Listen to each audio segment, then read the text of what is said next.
भगवान हमारे हैं और हमारे का हमें भरोसा है। राम जी हैं। एक बात सुनाऊं मैं, ममता की बात सुनाऊं। वृंदावन में एक महात्मा घूमते थे, जिन्हें देखकर लोग कहते थे जज साहब आ रहे हैं, जज साहब आ रहे हैं। 30 वर्ष पुरानी घटना है। तो एक संत से किसी ने पूछा कि इनको जज साहब क्यों कहते हैं? तो कहा कि ये साधु अब हो गए, पहले जज थे, पुराना नाम अभी भी चल रहा है। तो ये साधु क्यों हुए? कहा ये दक्षिण भारत में एक छोटी सी जगह थी, लोक अदालत की तरह, वहां ये जज थे। एक गांव में एक बड़ा सीधा सरल आदमी रहता था, उसका नाम था भोला। भोला नाम तो लोगों ने रख दिया था क्योंकि वो राम जी के अलावा किसी को जानते नहीं था, ना अन्यम जाने नैव जाने न जाने। गांव में रघुनाथ जी का मंदिर था और भोला केवट जाति का था। सामान्य परिस्थिति पर उससे जब कोई पूछता कि केवट भैया भोले वो बात कैसी है, तो कहता रघुनाथ जी जाने, मैं तो कुछ नहीं जानता। 2 बेटे 1 बेटी, बेटी विवाह के योग्य हुई। बेटों ने कहा कि पिताजी यहां के जो धनी सेठ हैं उनसे कर्ज ले लिया जाए, बहन का विवाह होने के बाद हम लोग कमाएंगे, रुपया चुका दिया जाएगा। केवट गया, सेठ जी ने ब्याज की सामान्य दर जो लेते थे वो तय की, लिखा पड़ी हुई, रुपया ले आए, विवाह हुआ बेटी का। बेटी विदा हुई ससुराल को और केवट ने घर छोड़ दिया। गांव में रघुनाथ जी का मंदिर था, वहीं रहने लगा। सबके ममता ताग बटोरी, मम पद मन ही बांध बर डोरी, रहने लगा। बेटों ने कमाई करके पैसा दिया, केवट लौटाने के लिए गया सेठ जी के पास। सेठ जी ने रुपया ले लिया, ब्याज ले लिया, रसीद लिखकर दे दी कि पाई पाई से पैसा मिला। और कहा केवट पढ़ो क्या लिखा है। केवट बोला रघुनाथ जी जाने, मैं तो कुछ नहीं जानता क्या लिखा।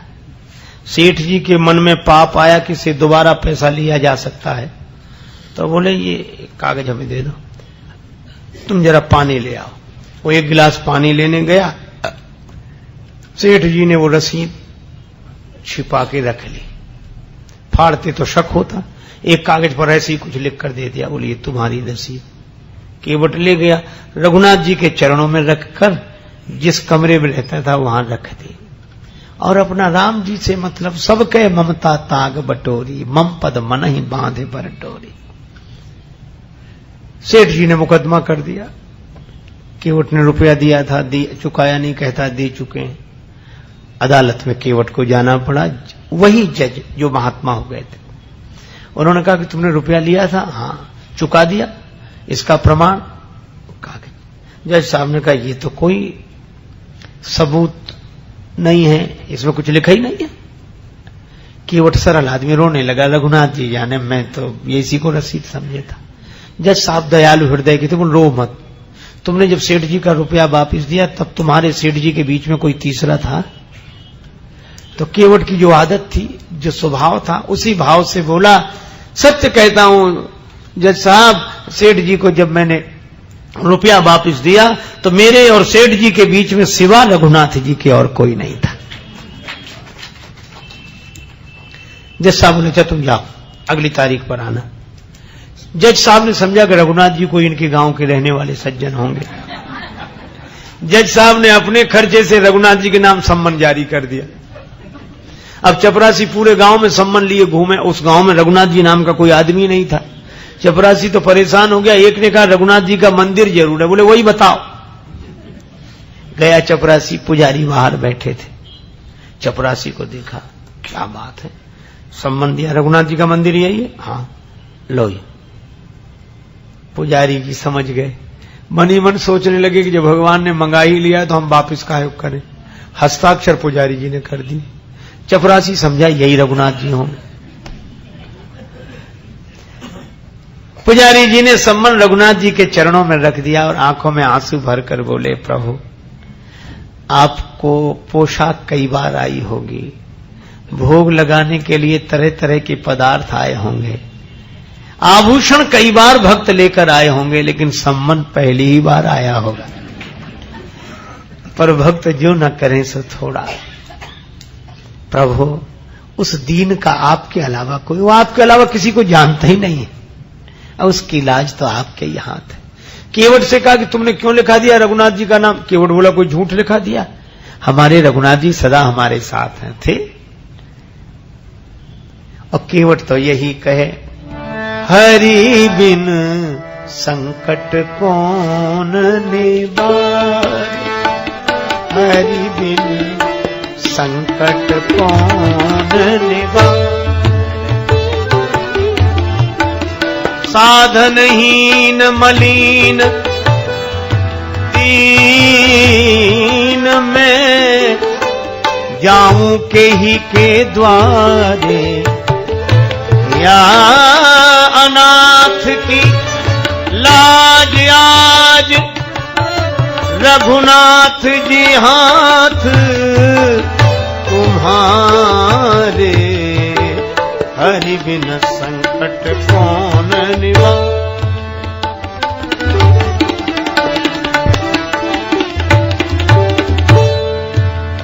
दीन दयालु सुने जब ते, तब ते मन में कछु ऐसी बसी है, हेरू कहां और जाऊं कहां, बस तेरे ही नाम की फेंट कसी है।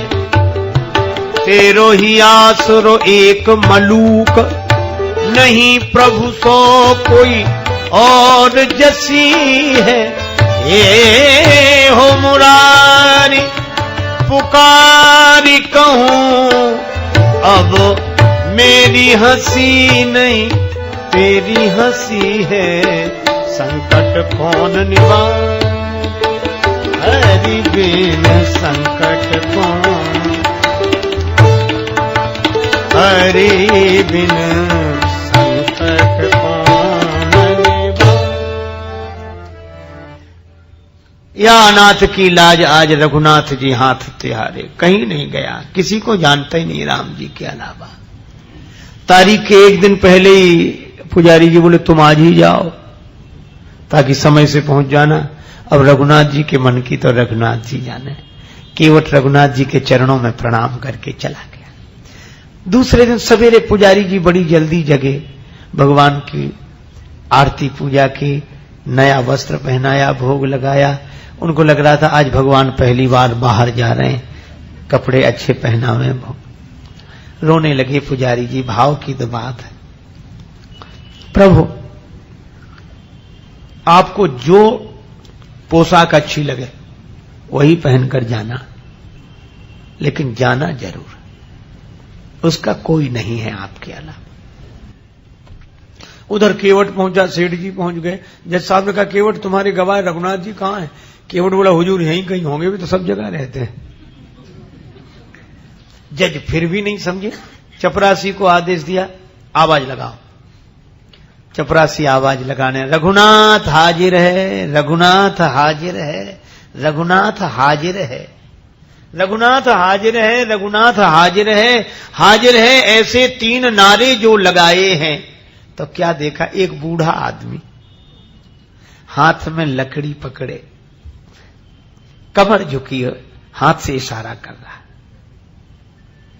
हाजिर है ऐसे 3 नारे जो लगाए हैं, चाल लटपटी सी एक वृद्ध की झुकी सी देह, दुपटी फटी सी शीस बांधे धर धाये हैं, हाथ माहे छड़ी पड़ी तुलसी की ही माल, माथे पर रोरी चारु चंदन चढ़ाए हैं, साहब के सामने विनीत चपरासी साथ, आज रघुनाथ जी गवाह बने आए।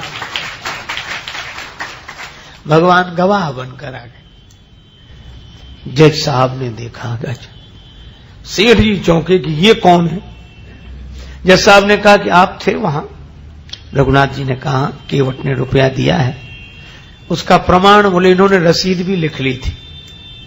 सेठ जी को यहीं रखा जाए, इनके मकान में सामने वाली बैठक कि सामने वाली दीवार में 3 अलमारियां हैं, बीच वाली अलमारी में वही रखी है 32 नंबर की, उसी में वो रसीद अब तक सुरक्षित है। सर्वांतर्यामी भगवान से क्या छिप सकता। सिपाही भेजे गए, बही मिल गई, रसीद मिल गई, सेठ जी को दंडित होना पड़ा। केवट भाई इज्जत भरी हुआ, रघुनाथ जी तो गायब हो गए, पहले काम तो हो ही गया था। अब जज साहब ने सोचा कि इतने दिन हो गए फैसला सुनाते, पर ऐसा गवाह आज तक नहीं मिला। तो केवट से अकेले में पूछने लगे, केवट ये रघुनाथ जी कहां रहते हैं? केवट बोला, हुजूर जहां हम रहते हैं। तो तुम कहां रहते हो? बोले जहां रघुनाथ जी रहते हैं। जज साहब बोले, हम समझे नहीं, तुम लोग एक ही जगह एक ही गांव के रहने वाले हो? केवट बोला, हाँ हुजूर, आपको कैसे समझाएं, आप तो पढ़े लिखे हो। पढ़े लिखों को समझाना बहुत कठिन है, भक्ति की बात, भगवान की बात। जज साहब बोले, तो ये है कौन? केवट बोला, हुजूर ये वो है जिनका मंदिर है। तो बोले, इन्होंने मंदिर बनवाया है? देखने से तो नहीं लग रहे थे कि ये कोई इतने बड़े संपन्न आदमी होंगे जिन्होंने मंदिर बनवाया। पुजारी भी नहीं लग रहे थे, पता नहीं। केवट बोला, हुजूर ये वही हैं जो मंदिर में बैठे हुए हैं। अब तो जज साहब ने चपरासी को बुलाया। चपरासी कांपने लगा, हुजूर ये वो आदमी नहीं था जिसने हस्ताक्षर किए थे। अब जब गांव में पता लगाया तो जज साहब भाव विह्वल हो गए, अपने कमरे पर आए, बंगले पर रोने लगे। लोगों ने कहा, रोने का कारण क्या? जज साहब रोते हुए बोले, शिव शारद नारद शेष गणेशहु के नहीं ध्यान में आते रहे, सोई आज विनीत अदालत में केवटा के गवाह कहाते रहे। अरे तो इसमें रोने की क्या बात है? खुश होना चाहिए कि दर्शन हो गया। और चले गए तो वे तो जाते ही। जज साहब बोले, सुख धोखे हूं दर्श दिए को भयो, दुख नाहिन जो तज जाते रहे। फिर रो क्यों रहे हो? बड़ी भाव भरी बात कही। जज साहब बोले, आज मुझसे बहुत बड़ी गलती हो गई। कौन सी? कुर्सी पे बना जज बैठा रहा, और जगदीश खड़े समझाते रहे। कुर्सी पर जज बना बैठा रहा, और जिनकी अदालत में सबको उपस्थित होना पड़ता, वे भगवान खड़े खड़े गवाही देते रहे। ऐसा वैराग्य हुआ। उसी दिन पद से इस्तीफा दे दिया, वृंदावन आ गए, साधु जीवन बिताया। अक्सर खड़े रहते थे, कहते थे भगवान खड़े रहे, मैं बैठा रहा था, तो खड़े ही रहना अच्छा है। मंदिर में जाते तो अंदर नहीं जाते, बाहर से ही दरवाजे की धूल सिर पर चढ़ा लेते। कोई कहता कि अंदर क्यों नहीं जाते? तो कहते कि मैं उन्हें मुझे दिखाने लायक नहीं हूं, मुझसे जो अपराध हुआ। यह भाव केवट के कारण भगवान गवाह बने। क्या था केवट में? सबके ममता ताग बटोरी, मम पद मन ही बांध बर डोरी, अस सज्जन मम उर बस कैसे, लोभी हृदय बसे धन जैसे। ये सज्जन की दूसरी परिभाषा है।